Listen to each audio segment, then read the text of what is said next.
Hindi pa rin ba tayo tapos dito, Emerald? Hanggang kailan tayo mumultuhin ng masakit na alaalang to?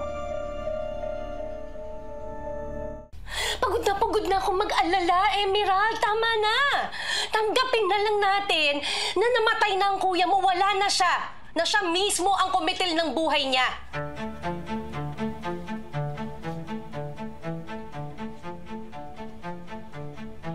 Na hindi nagpakamatay si kuya.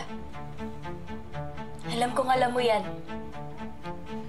Nay, gusto mong mabuhay ng tahimik?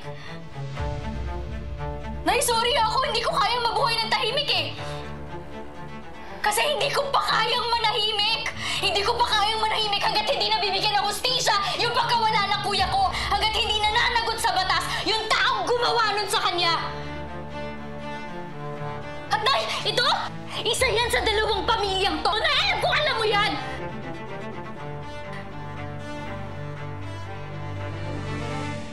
Nay, kaya ko to.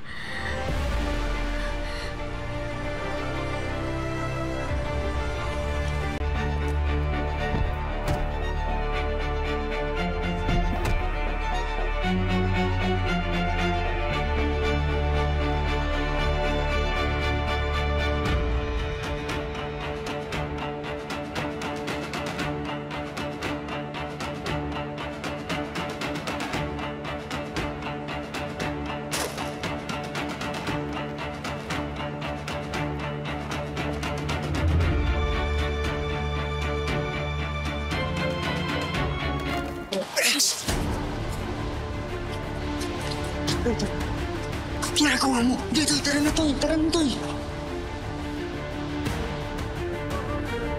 Toy, may pinitik ako sa kanila eh. Eh, pinitik mo! Toy, kaya mo na, kailangan ko lang para sa nanay ko, Toy.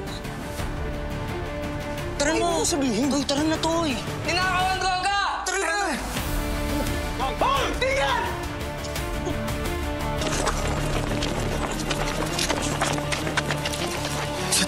Dito, Toy!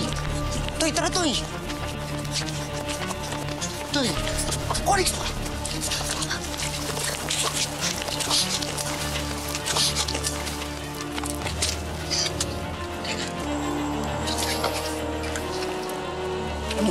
Uy, Toy!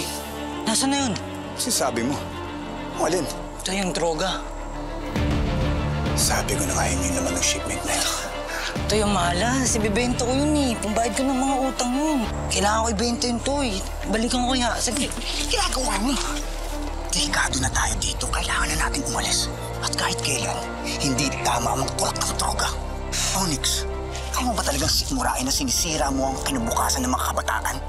Mga pamilya, lahat ng tao dito. Mag-isip ka nga.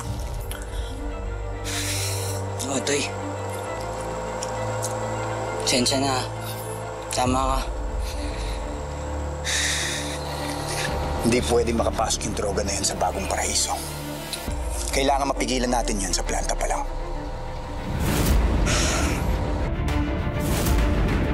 Arlo J. Caparas, Totoy Pato. Weeknight, 7:15 p.m. Pagkatapos ng angkya ng Section E sa Primetime Primera.